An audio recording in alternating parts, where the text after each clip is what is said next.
आज इस समय मेरे हाथ में दो दस्तावेज हैं और इसमें से इस दस्तावेज के बारे में हमने आपको कल बताया था। आप देख लीजिए, ये वो दस्तावेज है और इसके बारे में हमने बताया था कि कैसे किसान आंदोलन का रिमोट कंट्रोल अब हमारे देश से बाहर जा चुका है और यह रिमोट कंट्रोल अब विदेशी ताकतों के हाथ में है और कैसे भारत के खिलाफ दुष्प्रचार किया जा रहा है और यह एक बहुत बड़ी अंतर्राष्ट्रीय साजिश है। ये जो दस्तावेज मैं आपको दिखा रहा हूं, कल भी हमने आपको दिखाया था। ये स्वीडन की मशहूर पर्यावरण कार्यकर्ता ग्रेटा थनबर्ग ने कल शाम को ट्वीट किया था और सबसे अहम यह है कि अब दिल्ली पुलिस ने इसका संज्ञान ले लिया है और इस दस्तावेज के आधार पर एक एफआईआर दर्ज कर ली है। और यह तो पहला दस्तावेज है जिसे आप देख चुके हैं, जो हमने कल आपको बताया था। इस दस्तावेज को जब आप पढ़ेंगे तो आपको पता चलेगा कि ग्रेटा थनबर्ग के मन में भारत के प्रति कितनी घृणा है, भारत के प्रति कितनी नफरत है, क्योंकि इसमें लिखा हुआ एक एक शब्द आपको यह बता रहा है कि ग्रेटा थनबर्ग भारत से बहुत नफरत करती हैं। और दूसरा दस्तावेज आज हम आपके लिए लेकर आए हैं, वो दस्तावेज भी मैं आपको दिखाना चाहता हूं। वो दस्तावेज है ये, जिसमें भारत के खिलाफ एक और बहुत बड़ी अंतर्राष्ट्रीय साजिश के सबूत आज हमें मिल गए हैं।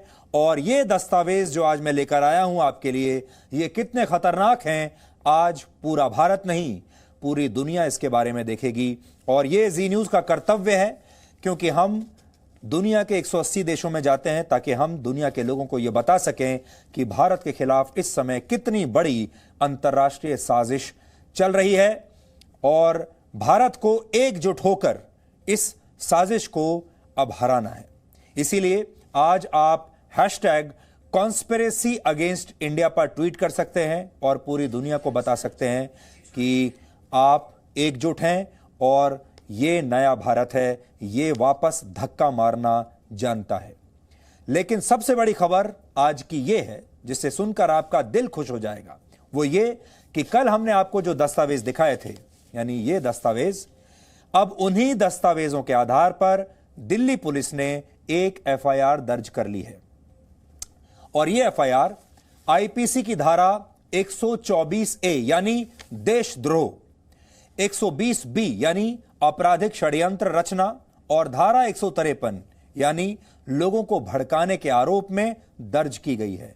आप इस एफआईआर से ही यह समझ जाएंगे कि यह मामला कितना गंभीर है और कैसे भारत को बदनाम करने के लिए इस समय विदेशी ताकतें दिन रात काम कर रही हैं और उसके लिए बड़ी बड़ी पीआर एजेंसीज को पैसा दिया जा रहा है, बड़ी बड़ी लॉबिंग फर्म्स जो हैं वो काम कर रही हैं, बड़े बड़े अंतर्राष्ट्रीय जो सेलिब्रिटीज हैं उन्हें पैसा देकर उनसे ट्वीट करवाया जा रहा है, समर्थन लिया जा रहा है। और ब्रिटेन में भी बहुत सारे सांसदों से बात की जा रही है कि भारत के खिलाफ एक अंतर्राष्ट्रीय मोर्चा बनाया जाए, भारत को बदनाम किया जाए। और बहुत चालाकी से ये पूरी की पूरी योजना तैयार की गई है। आज मैं आपको पढ़कर बताऊंगा कि कैसे कैसे दिमाग इसके पीछे लगे हुए हैं, जो ये कहते हैं कि भारत का मतलब है योगा, वो ये कहते हैं भारत का मतलब है चाय। हमारी सॉफ्ट पावर क्या है? योगा हमारी सॉफ्ट पावर है, चाय हमारी सॉफ्ट पावर है। और इन दस्तावेजों में लिखा है कि योगा को बदनाम करो, चाय को बदनाम करो, योगा और चाय वाले भारत को बदनाम करो। भारत की छवि योगा से जुड़ी हुई है। इस पूरे के पूरे जो हमारा जो सॉफ्ट पावर है, इसे बदनाम किया जाए, यह रणनीति है।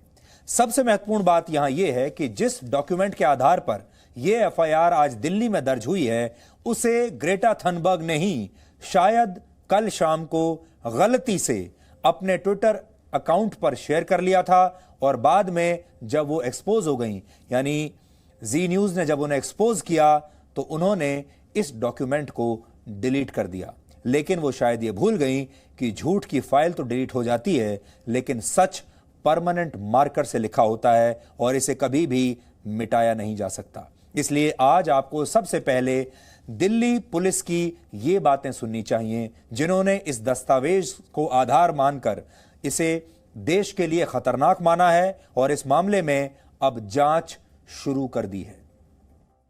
दिल्ली में फार्मर्स प्रोटेस्ट पिछले कई दिनों से दिल्ली के बॉर्डर्स पे चल रहे हैं। Delhi police social media platforms का बहुत क्लोज मॉनिटरिंग कर रही है और जैसा आपको पिछले बार भी बताया था कि इस मॉनिटरिंग के दौरान हम लोगों ने सोशल मीडिया के कुछ 300 से ज़्यादा ऐसे अकाउंट्स आइडेंटिफाई किए हैं जिनका दुरुपयोग किया जा रहा था भारत सरकार के खिलाफ सेंटिमेंट्स एक्सप्रेस करने के लिए, किसान एजिटेशन के नाम पे कम्युनिटीज़ के बीच में डिसअफेक्शन स्प्रेड करने के लिए। और इसके बाबत हम लोगों ने किसान जो नेता हैं जो वहाँ पे आंदोलन कर रहे हैं उनको भी ये बात बताई थी कि कुछ एलिमेंट्स ऐसे हैं जो इस किसान आंदोलन का फ़ायदा उठाना चाहते हैं। और इसी कॉन्टेक्स्ट में दिल्ली पुलिस को सोशल मीडिया मॉनिटरिंग के कॉन्टेक्स्ट में एक पर्टिकुलर अकाउंट के द्वारा एक डॉक्यूमेंट अपलोड किया गया जिसका नाम टूल किट है। उस टूल किट को एक पर्टिकुलर प्रो खालिस्तानी ऑर्गेनाइजेशन है जिसका नाम पोएटिक जस्टिस फाउंडेशन है, इसके द्वारा इसकी ऑथरशिप दिखाई गई है।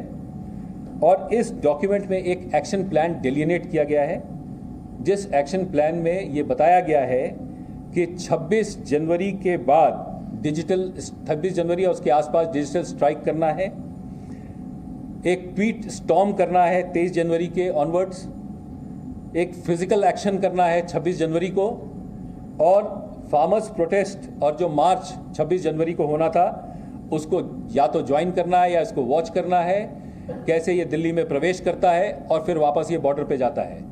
इसके लिए लोगों को बताया गया था इस टूल किट के माध्यम से। इसको अपलोड किया गया और फिर कुछ दिनों बाद इसको डिलीट भी कर दिया गया, लेकिन ये हमारे संज्ञान में आया है।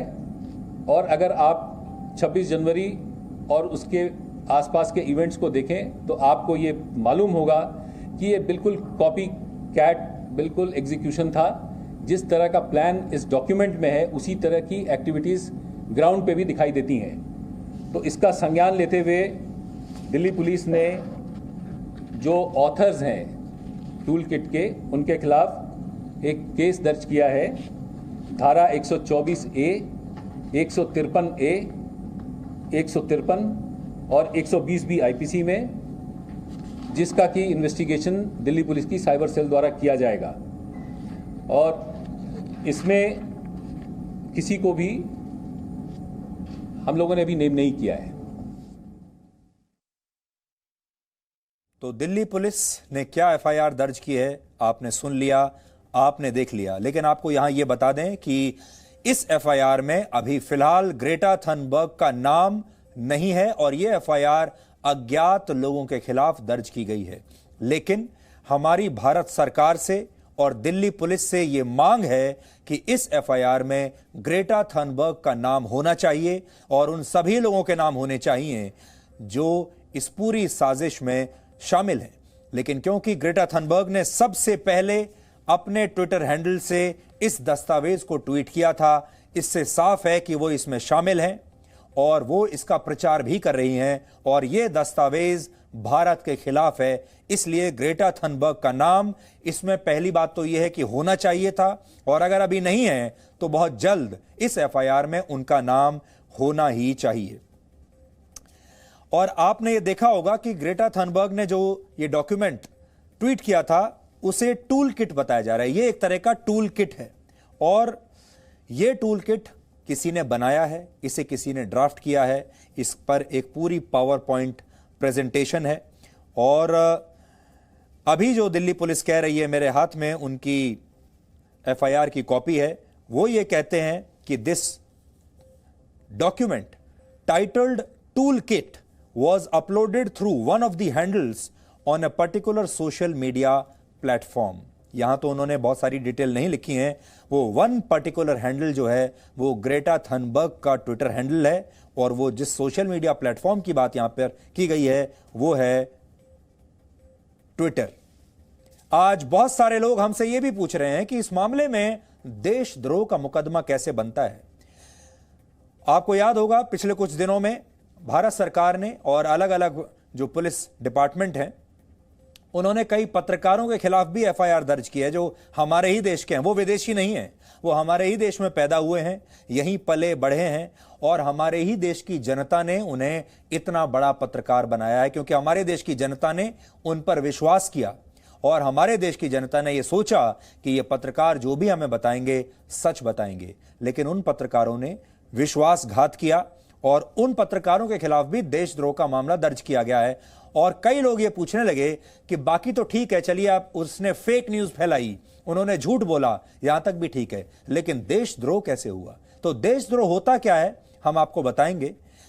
आज हम इसका जवाब देना चाहते हैं कि अब आपको ये बातें आप हमारी ध्यान से सुनिए जिसमें आपको पता चलेगा कि यह देशद्रोह का मामला कैसे है। जिस दस्तावेज के आधार पर दिल्ली पुलिस ने देशद्रोह का मामला दर्ज किया है उस दस्तावेज में क्या लिखा है देखिए। उसमें लिखा है कि भारत पर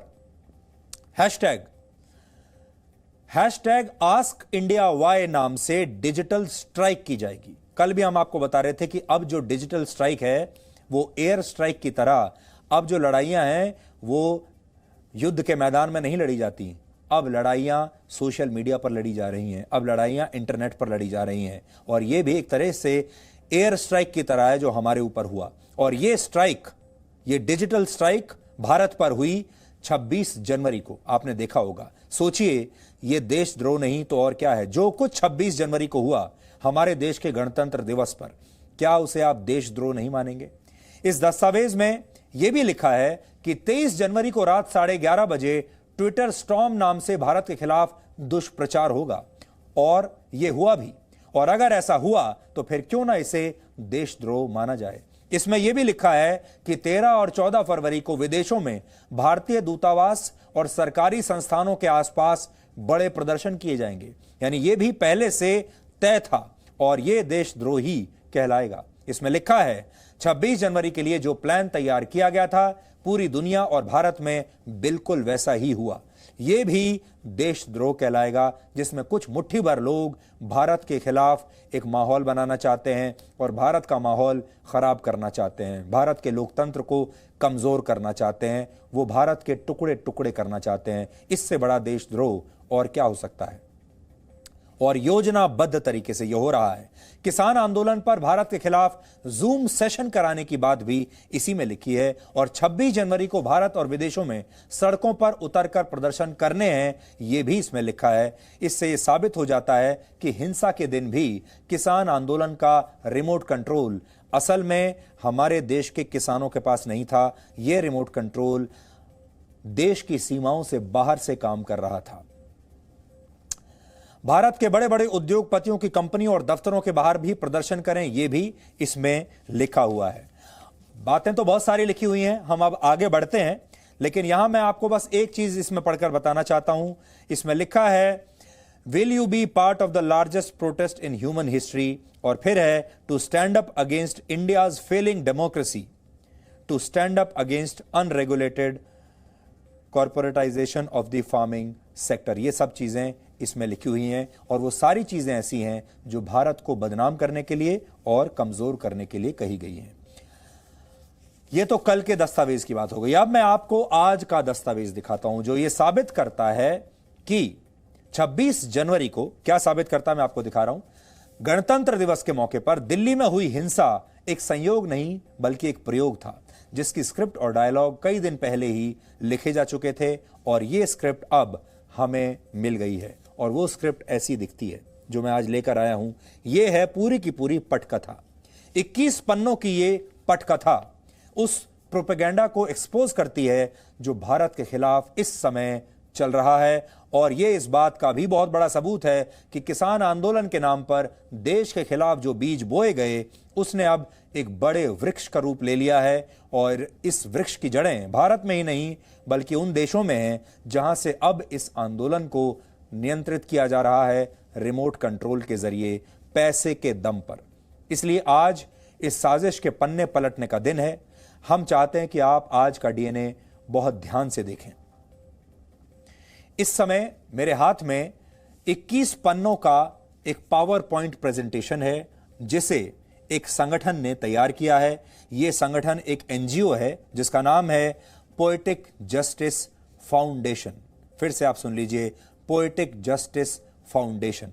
इस नाम के एनजीओ ने इसे तैयार किया है और दिल्ली पुलिस ने भी यह बताया है कि इस एनजीओ के तार खालिस्तान से जुड़े हुए हैं। इसके अलावा यह एनजीओ कनाडा में काफी सक्रिय है, जहां पिछले कुछ दिनों में किसान आंदोलन के नाम पर भारत विरोधी प्रदर्शन लगातार हुए हैं। और सबसे अहम बात यह कि यह वही संस्था है जिसने #AskIndiaWhy अभियान शुरू किया था और इसका जिक्र ग्रेटा थनबर्ग द्वारा शेयर किए गए दस्तावेजों में भी मिलता है। तो ग्रेटा थनबर्ग ने जो टूल किट शेयर किया था और यह जो दस्तावेज है जो पोएटिक जस्टिस फाउंडेशन ने किया है, इन दोनों दस्तावेजों को अगर आप मिलाएंगे तो इनमें बहुत सारी चीजें एक जैसी मिलती हैं, बहुत सारे वाक्य एक जैसे मिलते हैं, बहुत सारे हैशटैग एक जैसे मिलते हैं और कहीं ना कहीं ऐसा लगता है कि ये दोनों जो योजनाएं हैं ये एक ही टीम ने तैयार की हैं, मिलकर साथ बैठकर।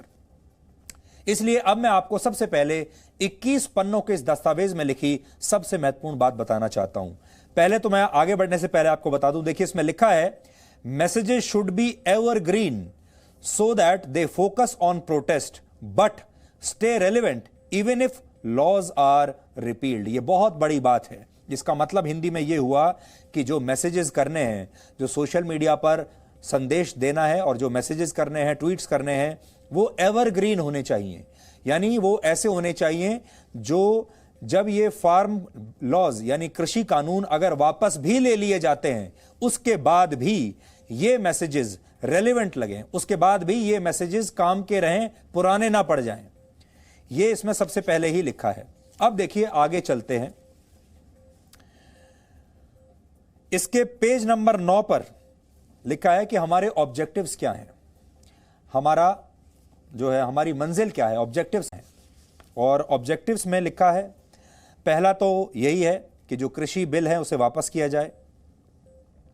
फिर देखिए लिखा है, expose corruption of big business media in India. Media को भी एक्सपोज करना चाहते हैं, लेकिन उससे भी बड़ी बात, सबसे बड़ी बात जो लिखी है इसमें, जिसे देखकर आपको गुस्सा आएगा, वो है डिसरप्ट योगा एंड चाय image of India in general.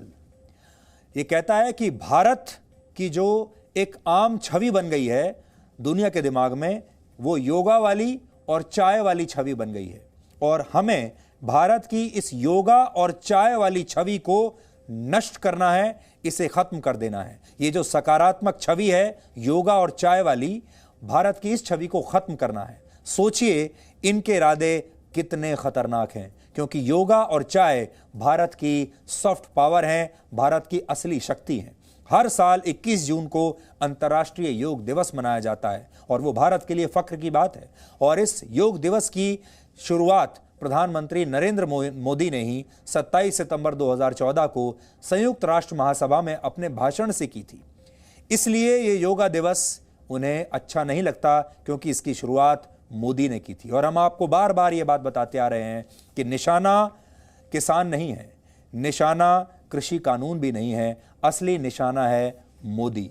Modi ने जो भी कुछ शुरू किया है, अब आप समझिए योगा और चाय से आप किसके साथ कनेक्ट करते हैं। चाय का मतलब मोदी, क्योंकि वो लोग उन्हें चाय वाला कहते हैं, क्योंकि उन्होंने चाय बेची अपने बचपन में। और योग को भी इतनी बड़ी ताकत बनाने वाले वही हैं, दुनिया के सामने पेश करने वाले भी वही हैं। असल में असली जो घृणा है वो मोदी से है। अब आप समझ सकते हैं कि भारत के स्वाभिमान और उसकी सॉफ्ट पावर को दुनिया के सामने बदनाम करने की यह ऐसी अंतर्राष्ट्रीय साजिश है जिसके सबूत इस समय एक के बाद एक मेरे हाथ में है। Presenting B News app available on Google Play and App Store. Download it now.